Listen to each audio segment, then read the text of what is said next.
Hello, everybody, and welcome back to the Endless Party. We're always glad you're here, so thank you for joining us yet again. Thank you. Today's video is sponsored by No one. no one, but that's okay. Us. Do you know why? Because this space is giving someone an opportunity to sponsor us. So if you're out there and you would like to, please, this is where we'd put you. Definitely. Okay, but on a serious note, what are we going to talk about today? Well, I will enlighten you. Maybe Elijah will. So we're actually going to talk about three books. Three books that have really just blessed our lives as of late, and that really just kind of in the same vein of what this podcast is, and that's just about living up to your potential, getting rid of doubts, negative thoughts, negativity in general, just living up to the best that you can be. I found that one of the best ways to rid yourself of negativity is to take control of your mind. And so as I was writing this podcast, the title that came to my mind was Take Control of Your Mind to Take Control of Your Life. Wow, that's a play on words. Well done. Yes. And the way that Elijah and I choose to master our mind is by, like he said just barely, is filling our life with good books. So there are three books that kind of came into our life at a really critical point. Mm-hmm. And they are, number one, David Goggins' Can't Hurt Me. Number two, Jon Acoff's Soundtracks. And number three, Nick Vujicic's Life Without Limits. Mm-hmm. So we're going to kind of go through these books and share the points that really inspired us. And the first one we're going to share today is David Goggins' Can't Hurt Me. And I would like Elijah actually to describe how he found this book and when it came into our life. Yes. So we were actually going through a bit of a trying time in our lives, trying to take more control over our situation, and not only our situation, but just our own personal, individual well-being, as well as our marriage's well-being and our family's well-being. And we're like huge on proactivity, and so we were like, okay, how do we be proactive in this situation that we found ourselves in? And so I picked up this book just at a DI, or what do you call it? Goodwill. Yeah. Picked it up at a Goodwill, and I started kind of thumbing through it. I mean, the title caught my eye, Can't Hurt Me, because part of the situation that we were dealing with was just taking control of our life from really other people. And not letting other people hurt us. Yeah, and determine our outcomes and determine our life. And so I started to just immediately, I think on the first, or I can't remember where on the book, but it says David Goggins' childhood was literally a hell on earth. Mm-hmm. And so I started to just think back to my own past and the things that I've experienced, and how he went through one of the worst childhoods that you possibly could with an abusive father, and living in the high life in terms of wealth, and then going from that to poverty with his mother when they finally left his abusive father. And if he could go through this, if he could experience this and say, you can't hurt me anymore, it's like, this would probably be worth the read for us to just even gain strength from somebody else's experience. And so that's what piqued my interest. And so I was like, Meg, we should buy this. And we did, and we started reading it together every day, just out on a blanket when with we went our to the babies, parks with our babies. And I also, like, mind you, it's David Oh, Goggins. yeah. And if you You know should add anything this about point. him, he's very intense, and it's awesome. And he was a Navy SEAL. But you might want to just filter it a little bit. So we had Elijah read it so he can filter it for me. So I filter it for Meg and obviously our children, right? And so I bleeped out any of the words and just filled them in with more acceptable words for our little family. It was honestly, it made the story more entertaining. Yeah. But David Goggins' story is so inspiring. It is. It's really inspiring. As Elijah mentioned, he grew up with a physically emotionally abusive father. Mm-hmm. And when his mother finally had the courage to leave him and take his brother, he then found himself in poverty. And he found himself falling into the stereotypes that, you know, a black person would fall into the South during the 19, was it Can't remember 70s, exactly. 80s? But yeah, he was experiencing racism. He was experiencing Prejudice. Yeah, and he all the started to things. become what he even said is a gangster, Yeah. just a thug. And it was just fascinating to see him because finally he got serious. Mm-hmm. And he went into the mirror and it got all steamy and he started just actually talking to himself. What did he call it? His accountability mirror, His yeah. accountability mirror. And so he shaved his head, completely bald. His face. His face, he was just clean shaven because he wanted to just be his authentic And he self. looked at himself in the eyes. Yeah. And he affirmed to himself basically all the negative things that were occurring in his life because of his decisions. Yes. And so he got serious with himself. His, what again? Sorry, what was the mirror? Accountability mirror. Accountability mirror. And he kept himself accountable. And it was interesting because he started to see this dramatic shift in his life. His grades improved. Everything started to improve. And then all of a sudden, he completely stopped. And he gained how much weight? Oh my goodness. So he's a tall guy, but I think he was like just shy of 300 pounds. Was he? Just I shy think of so. 300 pounds? Yeah, so he just He ballooned joined the up. military and then Joined the Air Force? No, the special pararescues. First. Yep. Okay. Didn't make it. Didn't make it. He had Came to wait home. out and then quit. Quit, came home, gained so much weight to the point that he was 300 pounds. But in the back of his head, he always had wanted to be something more, and he aspired to be a Navy SEAL. Yep.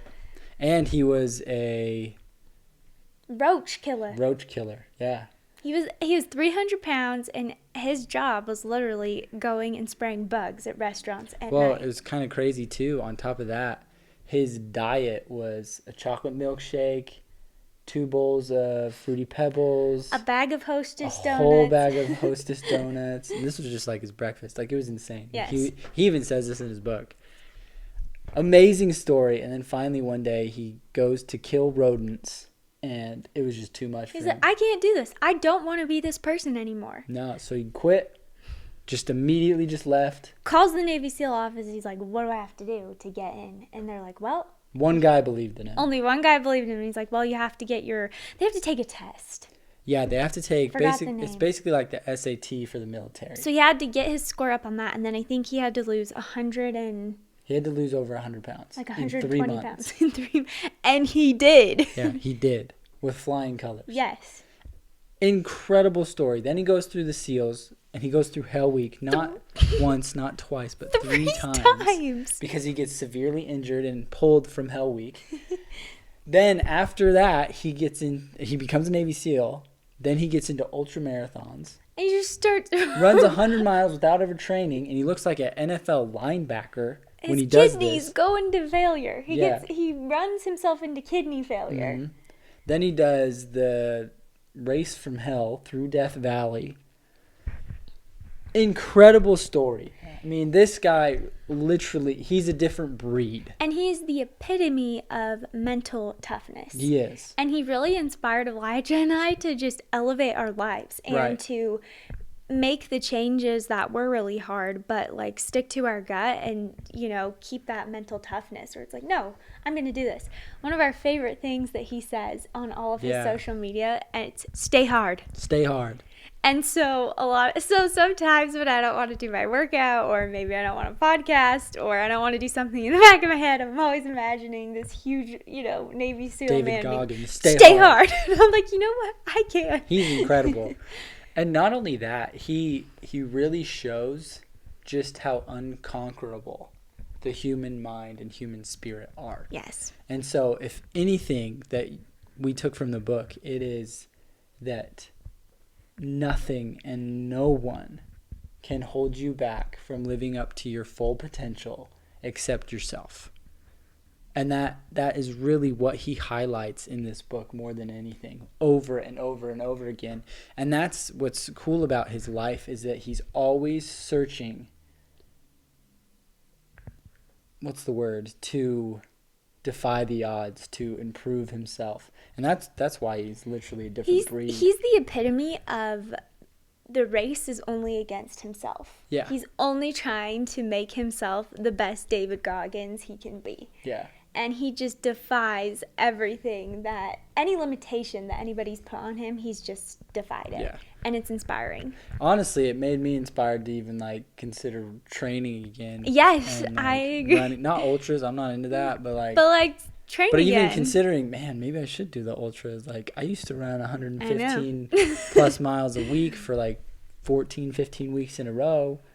Maybe I could hack this. So if you want to be inspired to get off the couch, take responsibility for your life, this is the book that you should read. Really, it is. We're going to share a couple of our favorite quotes from his book, just because we think they're so great. So the first one is, he says, "Our culture has become hooked on the quick fix, the life hack, efficiency.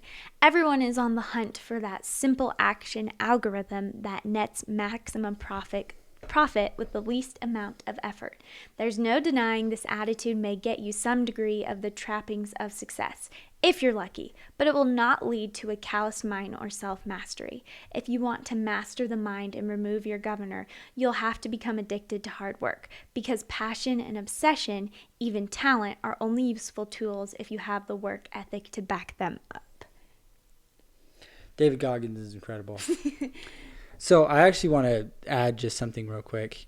Interestingly enough, I started to call some of the most financially successful people I know, and I asked them the one question of, if you had to make $1 million within a year, what would you do? Interestingly enough, none of them Didn't have an answer. had a solid answer, because they all said, I did it the old-fashioned way. I just grinded and grinded and grinded until I got to where I was. And I can't tell you that my first few years were a huge success.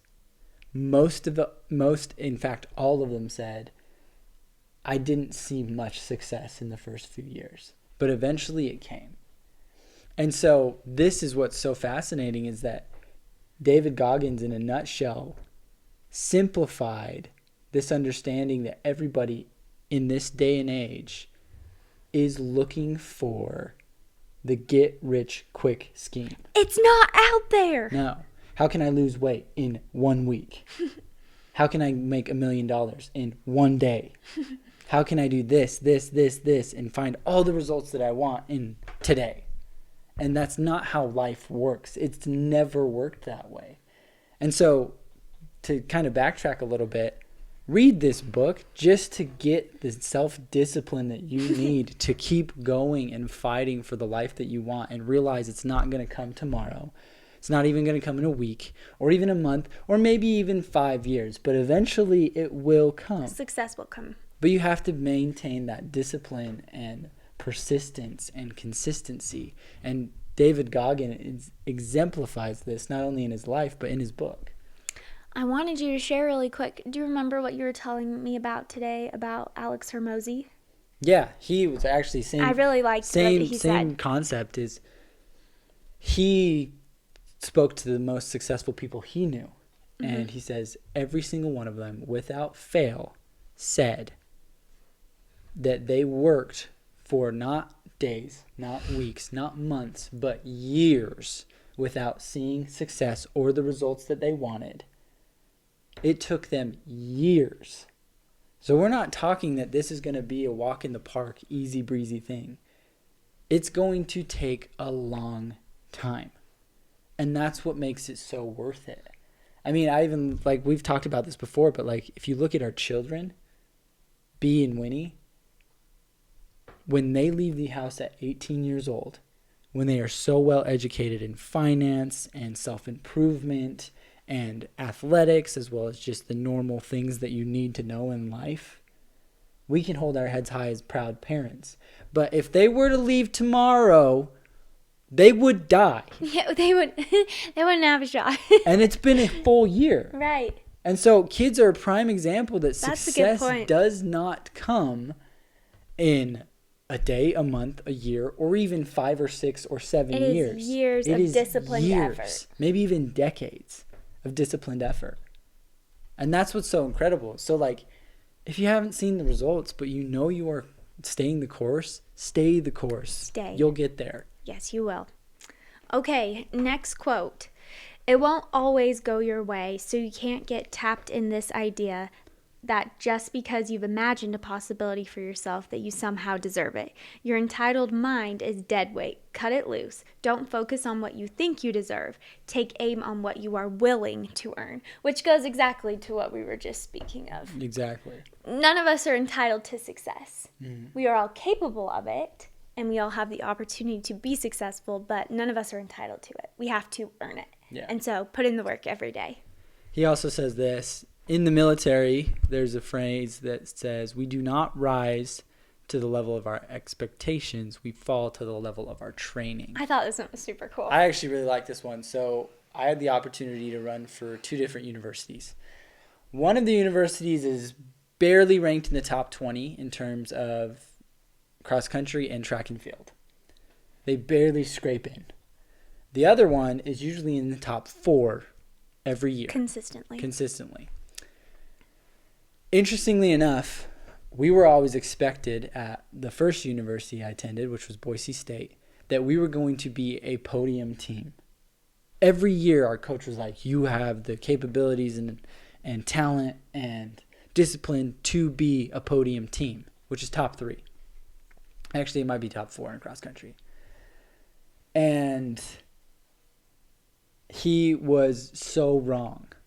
His expectation was that we were going to be a podium team, but our training showed that we were not even a top 20 team. I think the best we ever placed was 7th. Now, on the flip side, when I attended Brigham Young University, our expectations were that we were going to be a podium team, and 9 times out of 10 we were, except the year I was there, which was kind of a bummer, not going to lie. Yeah, maybe I was just a bad omen, I don't know. But interestingly enough, our coach then, after we fell short of our goal, he took us aside and he's like, I expected too much from you, not because that you guys weren't capable of this or your training wasn't there. It was because I advised you wrong on how to execute this race. So it is fascinating that you never do in this life rise to your expectations. You fall to your training. And it's in everything. It's not just in physical training. It's in your mental training. It's the same thing with any preparation that you give to a business, to a presentation, to life. Mm-hmm. Love that. Okay, next quote. He says, I really like this one. Okay. We live in a world with a lot of insecure, jealous people. Some of them are our best friends. They are blood relatives. Failure terrifies them. So does our success. Because when we transcend what we once thought possible, push our limits and become more, our light reflects off all the walls they've built up around them. Your light enables them to see the contours of their own prison, their own self-limitations. But if they are truly the great people you have always believed them to be, their jealousy will evolve, and soon their imagination might hop its fence, and it will be their turn to change for the better. Elijah and I have been on this journey of filling our life with people who, kind of like this quote, will evolve and choose to believe in what we're trying to make of our lives. Yeah. So far, we have few in our corner, but that's okay. Because we're gonna keep continuing to meet people who we hope will evolve. But I really like this too, because I think sometimes, at least for me, as I've kind of learn more about life, I feel like I always feel stabbed in the back when my blood relatives or really close friends are the ones who seem to be so judgmental and disbelieving of what I've done. But the more I've come to read the stories and examples of other people, I'm learning that this is a very common thing. And so when it does happen, I don't have to be discouraged and I don't have to take it to heart, because I'm like, okay, very successful people have also dealt with this criticism and judgment. And so I can choose to live my life a certain way and hope that, my friends will come with me on my journey. I agree. It's actually cool because he has another quote that I think goes hand in hand with that. And he says, I thought I'd solved a problem when really I was creating new ones by taking the path of least resistance.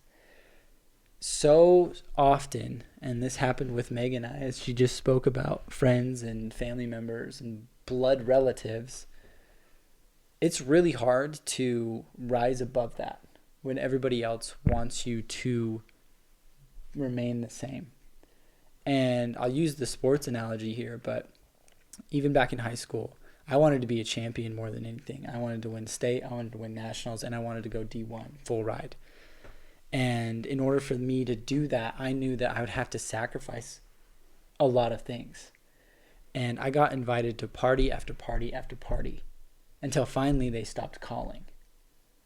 And I realized that if I started to attend these parties with these people, that was the path of least resistance. It's very, very easy to give in to the friends that are like, oh, come on, just have one more drink with us. Oh, come on, just stay out late tonight. Oh, come on, you don't have to work out today.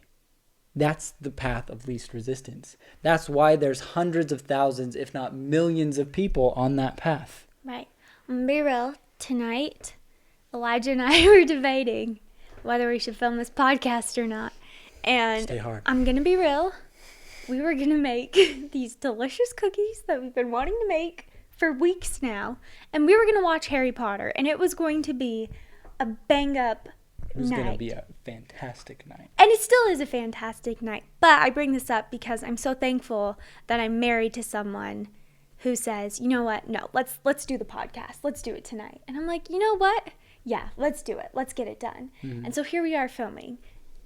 Maybe we'll get to Harry Potter after. We'll have to see. Maybe not. But I'm glad I'm here. That's okay. But it was hard to get ready and set up and do this because, Well, yeah. Well, the path of least resistance is cookies and Harry Potter. Instead of, like, doing the work that you know you should. I mean, it's no different than... Like, I just read a statistic. So, I think 350 words a day is a novel in 9 months. Oh, wow. Yeah. Is a full novel in 9 months. So if you want to write a book, 350 words a day is a novel in 9 months. And when you think about it and you break it up into these easy, manageable parts, that doesn't seem so lofty. But it is so much easier to throw on Netflix, watch Harry Potter, eat a cookie, and chill out than sit down for 5 to 10 minutes and write the 350 words. And it's no different than with this podcast, with a business, with a YouTube channel that you want to start, whatever it is, it's so much easier not to do any of those things. But that's when you need to stay hard. Stay hard. Stay hard. Okay, last quote. Only you can master your mind, which is what it takes to live a bold life filled with accomplishments most people consider beyond their capability. Only you. So... master your mind, and once again, stay hard. It's all on choices too. I mean, when I think about that, it's fascinating to me because here's a person, back to Mr. Goggins real fast, and then we'll move on to the next book. But he was a person that literally had every reason not to succeed. He could have used a million different excuses, and they would have been pretty valid excuses yes. for him not to succeed, but instead he chose to master himself and master his mind and became something great. And that's what's so inspirational about this story is each and every one of us have valid excuses as to why we should not be successful. But in all reality, none of us has a single excuse because we are the ones that get to decide whether or not we master our minds and in short, master our lives. Stay hard. Stay hard. Okay, so that was David Goggins. He was kind of your rough and tough, take responsibility of he your was life. a Navy SEAL. So. He's pretty cool. Okay, this next book is by a man named Jon Acoff. He is an entrepreneur, and he wrote this book called Soundtracks. So I am guilty of this habit that I'm trying to break. I am a huge spiraler, which means that I can take the tiniest little negative thought, and if I get my little brain cooking, it can turn into, this little tiny raindrop can turn into a full-blown hurricane, where I find myself in the depths of despair and thinking that my life is in ruin. And even though this might sound super dramatic, actually, in his book Soundtracks, he found that 99% of people struggle with overthinking. So if you're a human being, it's most likely that you struggle. 99%. Wow. Of people, we struggle with overthinking. Guess I'm just the 1%. We spend time. I'm just kidding. we spend time and waste a lot of our lives thinking about things that we don't need to, and like just our minds are set on the negative. And what this is like we are stuck in this negative habit of thought instead of a positive habit of thought, which this is all very self-explanatory. But he has a couple key phrases that have really helped me to keep my spiraling in check. And I will say, I feel like since I read this book, I think I have been a little bit better at 100%, taking care of my emotions. Anyways, I also wanted to say too, my mom was the one who referred me to this book when I was explaining my need to, govern my thoughts. Okay, so one of the phrases he says that I really like is that everything is always working out for me. And this has actually helped me. So I have an example. So we bought a jogger stroller. And it's changed my life. Every day, I pack up my babies in my stroller, and I go out and I take them for a run. And it's really good because I get to clear my head, and I just get to take them outside. And it's like 30 nice minutes that we get to spend time together, but it's not necessarily like, I don't know, we're just together, but it's not, me talking to them or them talking to me. Like, it's just good, Yeah, no, it's great. Anyways, I have a running watch because I'm a runner. And on this particular day, I could not find my watch. And it was making me so mad because as a runner, I like to know how far I've gone. I like to know, my pace per mile, whatever. Anyways, I was so mad that I couldn't find my watch. And instead, I was like, okay, this can totally ruin my run. Or I can say everything is working out for me and go on my run. So I started my run without my watch, and I dramatically started my watch. I pretended to in front of Elijah because to show him how sad I was that I didn't have it. Anyways, and I started on my run, and it was the windiest run I think I've ever been on. It was so windy that pushing the jogger stroller downhill felt like I was going uphill because of the resistance. Anyways, I come back home, and Elijah was like, how was your run? And I was like, honestly, it was really good. I was like, because I didn't have my watch, I was able to just enjoy the run and kind of focus on effort, because I know if I had had my watch, I would have been focused on the fact that I was running so bum slow because of the wind. And I think that's what's cool about this phrase is if you start repeating that everything is working out for you, no matter what situation you're in, you can transform it into something really positive. Mm-hmm. Yeah, I would agree. There's, on the flip side, there's another author. I don't remember the guy's name, but the book is called Don't Sweat the Small Stuff, and it's all small stuff. And he views it as consider it already broken. And the way that he explains this is he had this really, I can't even remember, just this glass cup that he loved. And one of his kids took this glass cup and broke it. And he just thought, oh, well, it's not a big deal. And the reason he thought that is because he's like, I no longer wanted things to dictate how I felt about the people that are like most dear to me. And so he's like, I loved this glass cup. It meant a lot to me.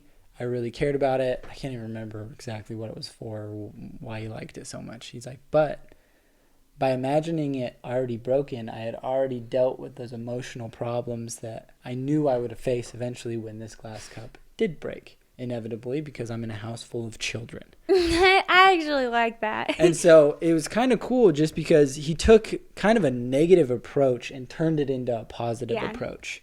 And so when I even think about that, like how you took losing your watch as a positive viewpoint, because you're like, I probably would have been upset if I had known my pace on that run anyway. So it was a win-win at the end of the day, which is cool. Yes. Okay. The next thing he says, and I really like this, is that momentum is messy. And I like this because I feel like in my Meg Armstrong head, I think that if I'm going to have success, it has to be this perfect, like, timeline. Trajectory line. Yes, it has Just to be this constantly going up. perfect thing. But he reminds us in this novel that momentum is messy. So if you're getting somewhere and the path you're taking isn't this perfect, line, it's more of a squiggly, wiggly mess. It's like, that's okay because momentum is messy. But like, at least you're making momentum and at least you're getting somewhere. That's helped me a lot. I think that's cool. And I would say it's very apparent in every single successful person's life.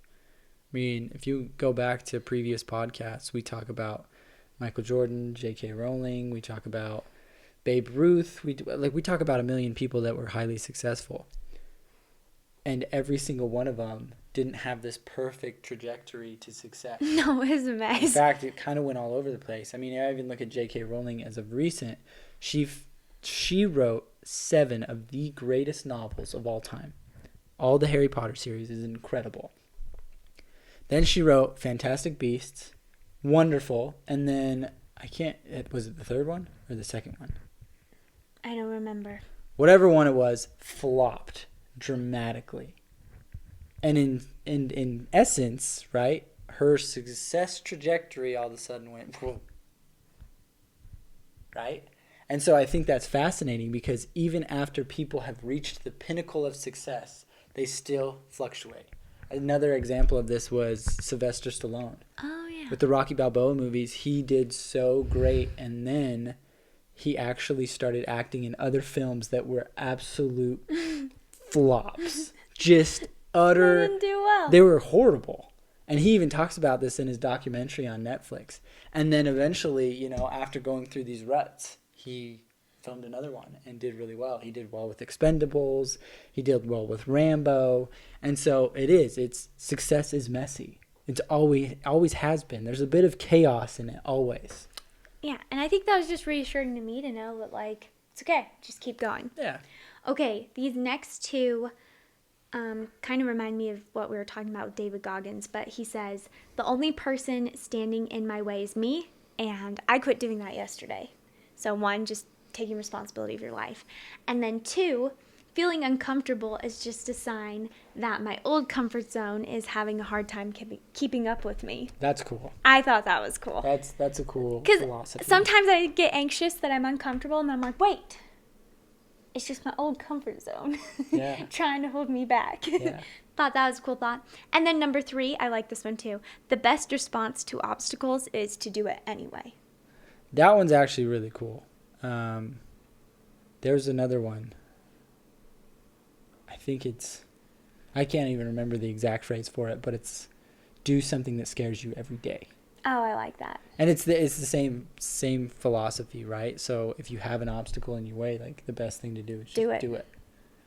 I mean, time and time again, that's how greatness is discovered. What was that one quote that we lived by for a little bit that was like, if I don't want to do it, then I must do it? Oh, yeah, that's kind of cool.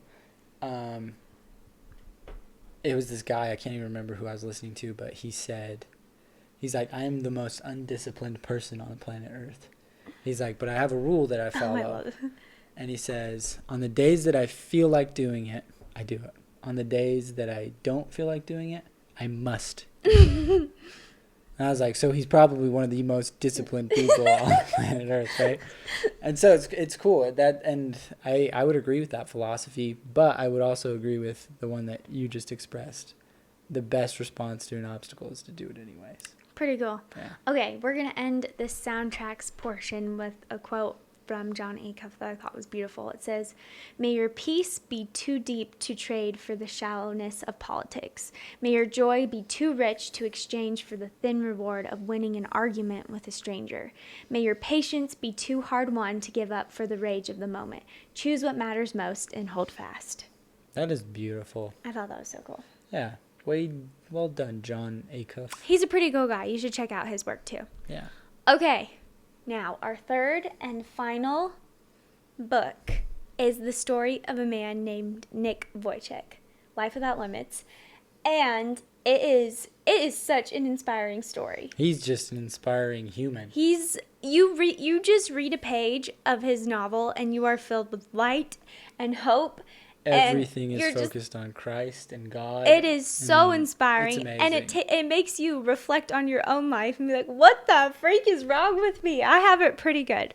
So if you don't know, Nick Vujicic was born with this rare condition. He has 0 limbs. Yeah. No arms, no legs. He has a tiny left little, calls it his chicken drumstick. It's like a little foot with 2 toes. Yeah. He got surgery to get the toes. Anyways, and he goes through his life story and he talks about how for a while there he struggled to understand who he was and why he was even alive and why he was created.